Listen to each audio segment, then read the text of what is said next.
Hukmdorim, mendan qarzingiz bor.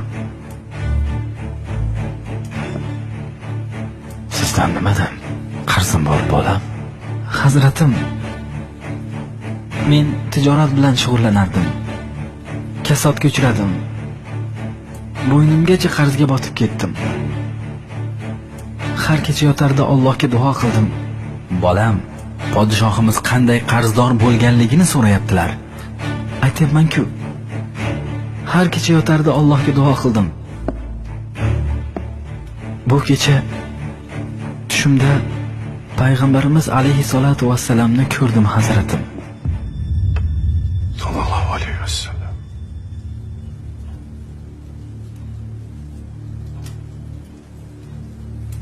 Menga dedilar-ki, Hamidimizga ayt. Har kecha aytadigan salovat va zikrni bu kecha aytmadi, unutdi. Bor ehtiyojingni undan so'ra dedilar.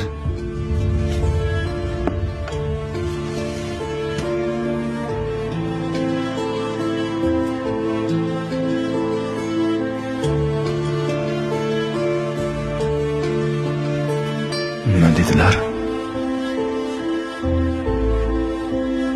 Hamidimiz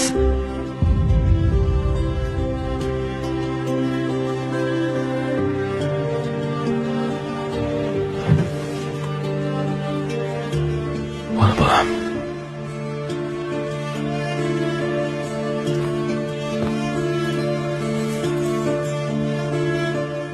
Nima deganlarini yana qaytara olasanmi?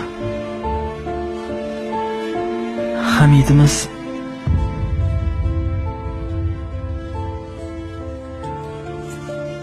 Bolam.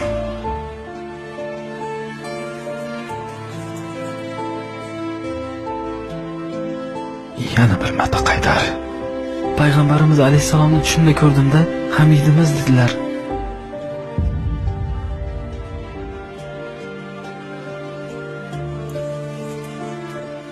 Oh,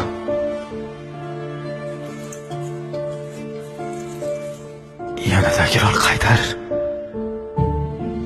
Hamidimiz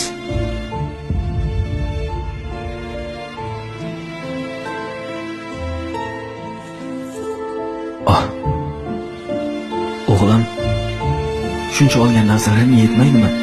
Yetti vazirim, qarzlarim borib hammasini uzaman.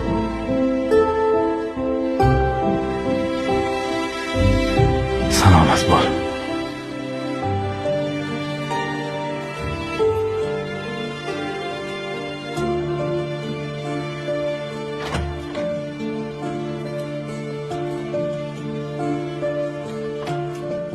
Hukmdorim, qo'yib bersa boringizni olar edi. Sen nima deyapsan, ey vazir? Xudo haqqi. Agar saltanatimni yarmini so'rasa berardim.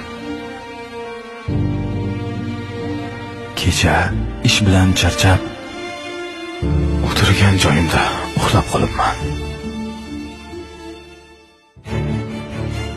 Salovatni unutibman. Mahsulot Muslimun o'z studiyasida o'zbek tiliga o'girildi. Xato qildik, vazir. Alloh kechirsin.